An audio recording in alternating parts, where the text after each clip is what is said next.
The coolest properties you can possibly own in GTA Online. We're going to be rating all of the best ones in today's video. These could be on land, these could be on water. The first one we're going to be checking out is the Kosatka submarine. I do consider it a property since you can spawn in it and there's a bunch of different features you can do inside. My favorite feature in this thing that not many people use for whatever reason is the missile launching station. So if we go and sit down in one of these chairs, we can actually launch missiles, and they're a little hard to maneuver, but let's try to actually get someone in this public session that we're in. So as you can see, we're in a missile right now. We're controlling it as it's in the air, and we got two people over here. Let's see if we can coordinate. I see his car.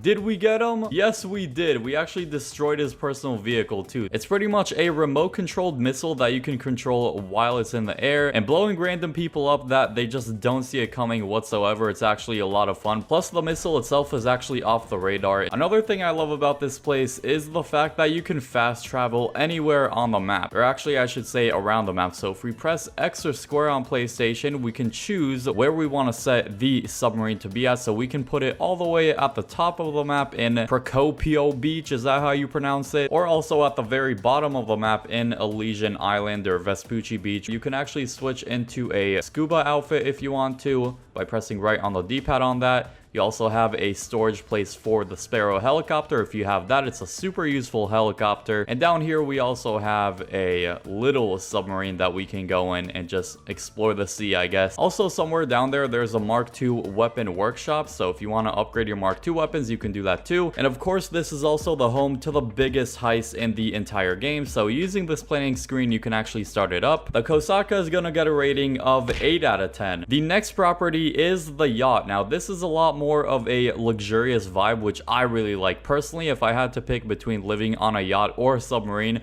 obviously you want to live in a yacht. This thing is super nice aesthetically. Let's just walk in our hot tub and watch this beautiful sunset. With every yacht, you also have loads of different jet skis and a little bit of bigger boats that you can go in and go to shore. The customization with the yacht is also pretty cool. So we got Hakii's ship, US of A. I really enjoy the customization that you can do to this thing. So for example, we can change the railings to either chrome or gold. At nighttime, we can actually change the little accent colors from green to blue to pink to yellow. The color scheme of the yacht actually makes a huge difference, as you can see. I think one of the white ones just fits it a little better, but that's just my personal preference. I must say that all of these customization options are really expensive, as you can see on the bottom there, so I definitely wouldn't recommend buying this as a first property in GTA Online just because it's way too expensive. You can also customize your own flag on this thing too, so pretty cool. I'm not actually going to change anything, but a few different helipads both on this side of the ship and on the other side as well. Hey pilot, how's it going, man? And we also have a fast traveling feature just like with the Kosatka, so we can move it to anywhere around the map pretty much. We can also start up a few missions, but let's just say they're not as good as the Cayo Perico heist with the Kosatka. The inside of this place is obviously super luxurious. There's a ton of lounge area. Where are the bedrooms at? We also have this beautiful bar, I have to say. Look at that. Of course, there's also some bedrooms. There's multiple bedrooms. The yacht's gonna get a rating of 8.5 out of 10. The next one is a very good property for money making, and that is the agency. The living quarters is very big, as you can see. We got the closet over there. We got the bedroom over there is the bathroom, lounge area, kitchen. These are my two tigers. This is Tom and this is Jerry, as you can see. The ammunition room is one of the most useful things you can possibly have in a property. It's actually amazing. You can buy body armor. You can buy a bunch of Mark II weapons and ammo for them. I have full body armor right now. I absolutely love having a weapon workshop inside of my personal property, and we can set up a custom weapon loadout, so we can actually choose which ones we want to show and which ones we want to hide. And then when we go outside, we would only see those weapons, and the others that we don't really use, we don't have to see those. Another kitchen area, we can actually restock on some snacks, but everything is full right now. Through the main office, we can actually collect our passive income through the wall safe over there, which I'm not going to do right now.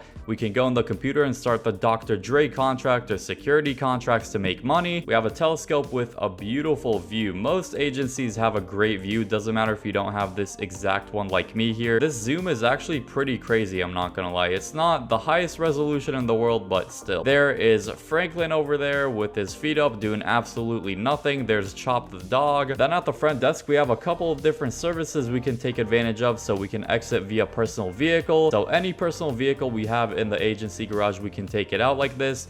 or exit via helicopter, or we have an SUV service, which is basically a fast traveling service to multiple different locations on the map. So it could be Del Perro, it could be LSIA, Paleto Bay. It's basically a free taxi ride. But let's get out in the agency Super Volito helicopter, and then we get a little animation, and now we have a luxury helicopter that we can just fly away with. I'm gonna give the agency a rating of 9 out of 10. Some properties in the game don't have the greatest lighting, but an exception is definitely the auto shop. This property has probably the best lighting out of all properties in the entire game. Everything is so bright, I absolutely love it. We actually have kind of like an open feeling to this thing. So we have the garage area with all the cars. If you want to start up some customer vehicle delivery missions, you can go up to these vehicles that would spawn. Going upstairs, we can start up auto shop contracts, which give you about a few $100,000 for completing them. This is the living quarters. No, this is actually Sasanta, and she's FaceTiming with KDJ. What a surprise. This is the living quarters, which is not very nice, I have to say. It's extremely small. Like in the agency, we have the custom weapon loadout section over here, and that's pretty much it. It's not the fanciest place, it's not the biggest, but I do think it's still a pretty useful property. I'm gonna give the auto shop a rating of 7.5 out of 10. The motorcycle clubhouse might be the smallest property in the entire game. MC businesses aren't my favorite personally, so I don't really mess with them anyway. This upstairs area is kind of a vibe, I have to say. We got people sitting at this little bar. It's pretty cool that we can actually play darts. We can start a dart game. There isn't too much to do in this property, therefore I'm gonna give it a rating of 6 out of 10. Next one is the best passive money making business in GTA Online, which is the nightclub. As you can see, I don't have my popularity bar all the way up, so I'm gonna show you a little trick. I'm actually gonna go in passive mode, and as soon as we go in passive mode, we should actually get a troublemaker on the map. There it is. If you don't know, we can actually get a free $10,000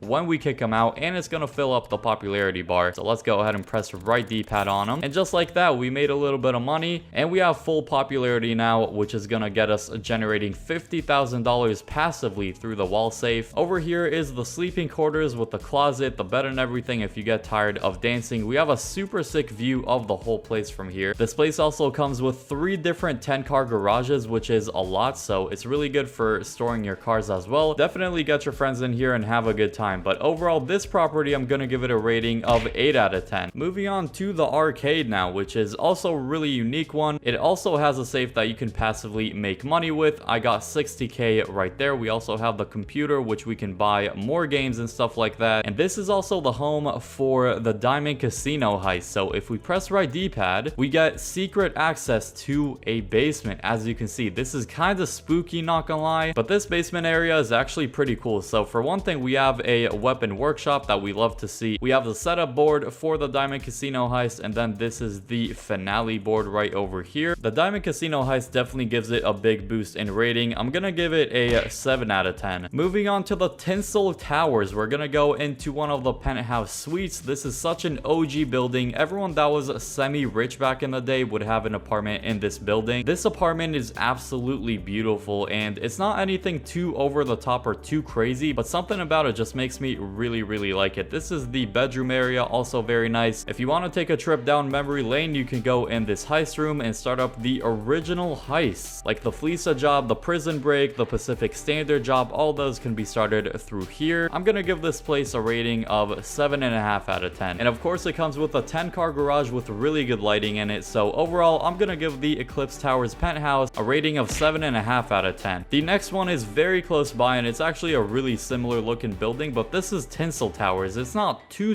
different. Little bit of a different layout on the inside, but it's just another high-end apartment, honestly. It's got the kitchen area, nice dining area, nice lounge area with a nice flat screen TV. The heist room is right inside of here. It's basically the same exact room as in Eclipse Towers. We have a giant plant, and then this is the bedroom with the closet, and then the bathroom is right inside there. The blinds are kind of annoying, I'm not gonna lie, but we have a beautiful view of the city. This is one of the most central locations you can possibly be in. So it also comes with a 10-car garage, the same one as with Eclipse Towers, so I'm gonna give it the same rating, 7.5 out of 10. Next is the CEO office. As you can see, it comes with 3 different 20-car garages, up to 3 20-car garages, so you can technically store up to 60 cars in here. Also a vehicle workshop on the inside. As you can see, custom auto shop. The assistant menu is very useful. You can resupply on any snacks you want. You can also call call in any personal vehicle from any garage you want. So it's not only the CEO garages, you can access all garages you have in the game. And then you have some Pegasus vehicles that you can call in as well. So like for example, Cargo Bob, Buzzard, and they're pretty cheap to call in too, like only 500 bucks. You also get the assistant as a contact on your phone. And if you get your vehicle impounded, she could actually just unimpound it for 1,000 bucks, which is very convenient because you don't have to go and get it. Through this computer, you can buy some CEO vehicle warehouses and cargo warehouses. On this TV, you can actually sit down and play a little mini game. The only thing is you need another player to sit down and play with you, so it's a minimum of 2 players, I believe a maximum of 4. 3D printed map of Los Santos. As you can see, we got Mount Chiliad over there, we have the city and all that. That's pretty cool. The CEO office is gonna get a rating of 9 out of 10. The salvage yard is up next with not too much in it, honestly. We just have the tow truck missions. Up here it does have a passive income wall safe as well. We got $33,000 to collect this time. Definitely not as good as the nightclub's passive money making. I'm not the biggest fan of this property, therefore I'm gonna give it a rating of 6.5 out of 10. Then we have the arena workshop, consisting of 3 10-car garages, so you can store up to 30 cars in here, which is also a very nice amount. We have this beautiful view of this arena that no one really goes in. I wish they would make a better use of this place, because just having it for some arena game modes and that's it is not the most exciting thing in the world. This also has a weapon workshop right over here to resupply on some Mark II ammo or something like that. If you have an RC Bandito, this is where you can customize it, put different liveries, different weapons on it. Of course, this is the only place where you can actually upgrade arena war vehicles like this crazy looking Cerberus. And so of course you cannot find these options in a regular Los Santos Customs. You can't even take these type of vehicles into LS Customs. The arena workshop is gonna get a rating of 8 out of 10. The freak shop has some terrible lighting, as you can see, but it's got a weapon workshop right over in that corner. It's got the Brickade and the Acid Lab stored in it, but nothing too crazy, honestly. It's got a cool look to it. You can also play darts like in the motorcycle clubhouse, but that's pretty much it. Freak shop's gonna get a rating of 7 out of 10. The facility has a very big space, I have to say. This is basically like an underground bunker. If there's a griefer in the session, you can go in this orbital cannon room and pay, I believe it's like $750,000 to just orbital cannon him, which would instantly kill him most of the time. This is a huge area. This area doesn't have too much of a purpose. It's just a bunch of computers. This is the big doomsday heist room. The garage of this place, I'm not the biggest fan of it, honestly. I believe it's got like 9 spots or something like that. This is also the area where they store the Avenger as well. I've never really liked the facility all that much as a property, so I'm gonna give it a rating of 7 out of 10. Then we have the bunker. Here's one of my favorite quick money making methods in the game. The ammunition deliveries, you just go up to this truck once every in-game day, press right D-pad, and then just get an easy 50k. This is also the storage place of the mobile operations center. Doing cargo missions is all through that laptop right over here. This is the living quarters, nothing too crazy. The unique thing about this place is that it has its own shooting range, which is actually very sick, so you don't have to go to the ammunition store to do that. I thought I bought it, but I guess not. But you can go on the website and then just add it as an extension when you buy the bunker. I'm gonna give the bunker a rating of 8 out of 10. Let me know all of your ratings that you would give these properties down below in the comment section. If you enjoyed this video, drop a like on it, subscribe if you are new to the channel so you don't miss any more awesome videos like these. Now click the video on screen now if you want to see me rating the best garages in GTA Online.